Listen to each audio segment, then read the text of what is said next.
बचपन की एक धुंधली सी तस्वीर याद आती है।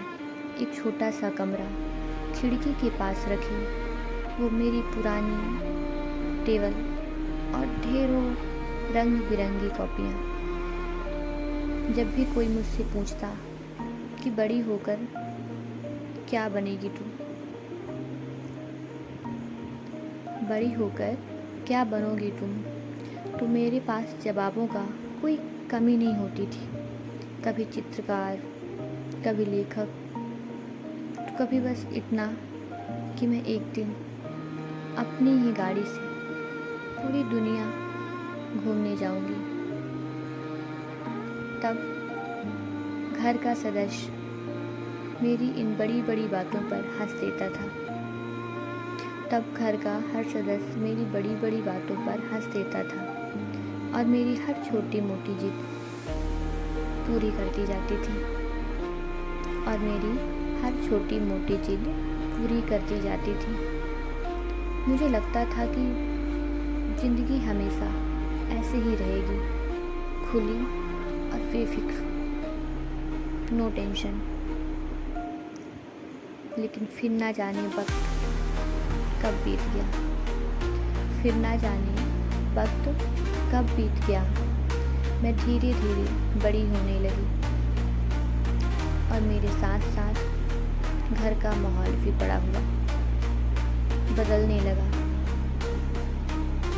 एक दिन जब मैंने शाम को बिना बताए बाहर जाने की कोशिश की, एक दिन शाम को जब बिना बताए बाहर जाने की कोशिश की, तो पहली बार मुझसे कहा गया, अब तुम बड़ी हो गई हो, ऐसे बिना पूछे कहीं भी जाना अच्छा नहीं लगता। ऐसा बिना पूछे कहीं भी जाना अच्छा नहीं लगता। शुरुआत में यह बात मुझे बहुत मामूली लगी, लेकिन फिर आहिस्ता आहिस्ता देशों का यह दायरा बड़ा होता गया। आहिस्ता आहिस्ता देशों का यह दायरा बड़ा होता गया। अब मुझे बोलने से पहले सोचना पड़ता था।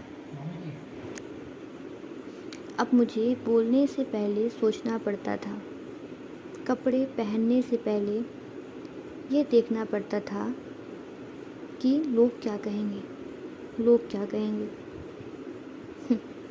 पढ़ाई और करियर की बातें जब भी शुरू होती तो बात मेरे सपनों से शुरू होकर परिवार की इज्जत और घर की जिम्मेदारियों पर आकर ख़त्म हो जाती। परिवार की इज्जत और घर की जिम्मेदारियों पर आकर ख़त्म हो जाती। मुझसे कभी किसी ने बैठकर यह नहीं पूछा कि तुम क्या चाहती हो, लेकिन हाँ, यह ज़रूर समझा दिया गया कि सबको खुश रखना ही एक अच्छी बेटी की पहचान है। हमेशा दूसरों को खुश रखो, अपने को पीछे और लोगों को प्यारी बनाओ। और मैंने भी मान लिया। मैंने अपने रंगों की डिब्बी को अलमारी के सबसे नीचे वाले सबसे निचले दराज में बंद कर दिया और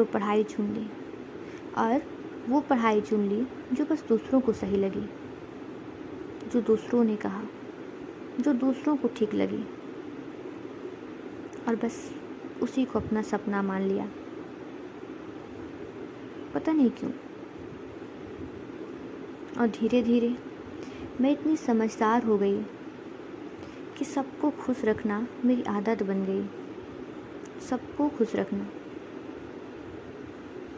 किस रिश्तेदार से कैसी बात करनी है, किसको क्या पसंद है, मुझे सब याद रहने लगा। बस जो भूल गई वो थी मेरी अपनी खुद की पसंद, मेरी अपनी पसंद, जो मुझे पसंद था, जो मैं चाहती थी। यहाँ तक कि सुबह की चाय में भी चीनी उतनी ही डालनी है।